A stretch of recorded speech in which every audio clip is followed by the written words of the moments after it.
No Man's Sky. A game where you can explore 18 quintillion planets. I've extensively played this game and love it to death. One day, however, a thought popped into my head.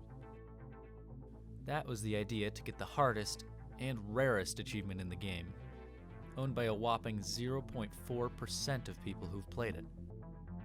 This achievement is known as To Live Forever. The only way to get this achievement is by getting to the center of the universe, which is about 700,000 light years from where you start, and it had to be done in permadeath mode. Completing this was a monumental task, and so I've decided to take you on the journey I went through to live forever. Starting out was the most difficult part of my journey. I started on a highly hostile planet and died. Soon after starting a new file, I died again, and again and again. Attempt after attempt, I died and was forced to restart from scratch. On my 6th or 7th attempt, though, I was finally able to reach my starship. After that, I did a lot of running back and forth, gathering resources and making sure I didn't die from the radiation on my planet. Eventually, however, I was able to leave my starting planet. First, I went to the space station and replaced the starting ship with a better upgrade. Then began the slowest and longest leg of the journey. It equaled roughly 16 out of the 20 hours it took me to beat the game. For a while, I just used my hyperdrive to jump from solar system to solar system. But then I did some research. I found the quickest way to travel was by using black holes.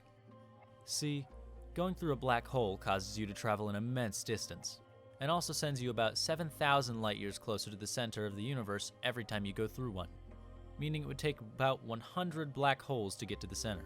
So all I had to do was follow the black holes. Thing is, they aren't a super common occurrence in a normal playthrough. You have to seek them out. And the easiest way to find a black hole is through the space anomaly.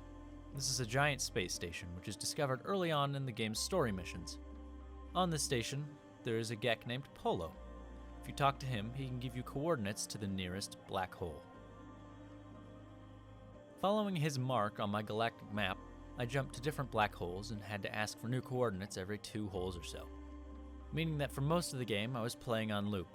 I would go to the anomaly and grab the coordinates for a black hole. I would then go through that black hole, open my map, go to the second, and then go back to the anomaly.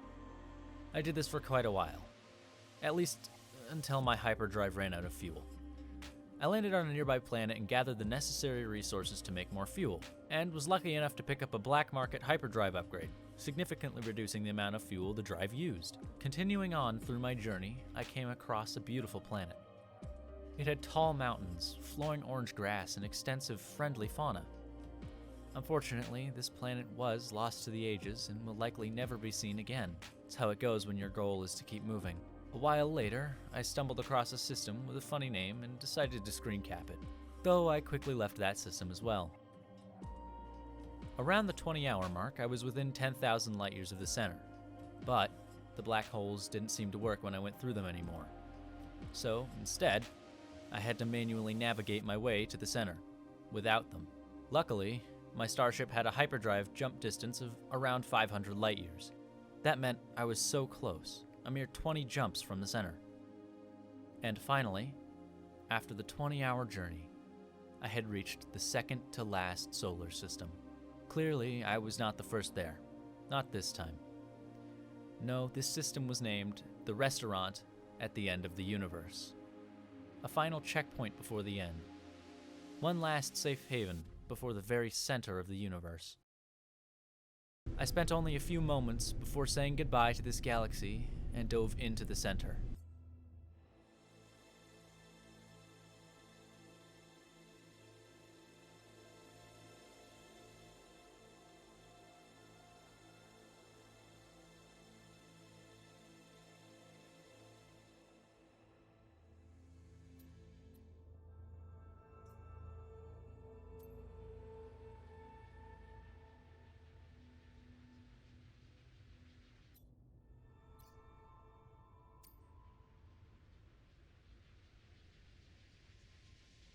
Then, the realization set in. I had done it. I had reached the center of the universe, and now I could relax in a new world, maybe build a home.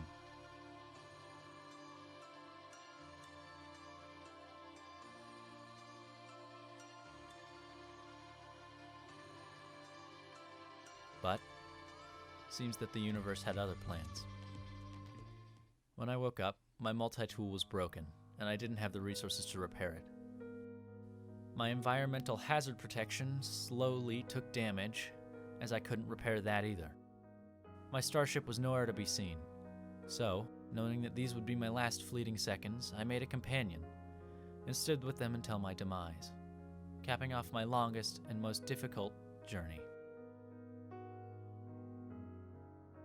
That was what it took to live forever. Thank you, everybody, for watching this. I know it's quite a bit different from my normal videos, but I thought it was a memorable experience and it would be fun to share it with you. Here on my channel, you can check out my stream of playing through a little bit of this run, though it didn't have the ending in it. There was, just a couple hours worth of footage, though. Anyway, I'm Dragon, and I'll see you guys all in the next video. Bye-bye.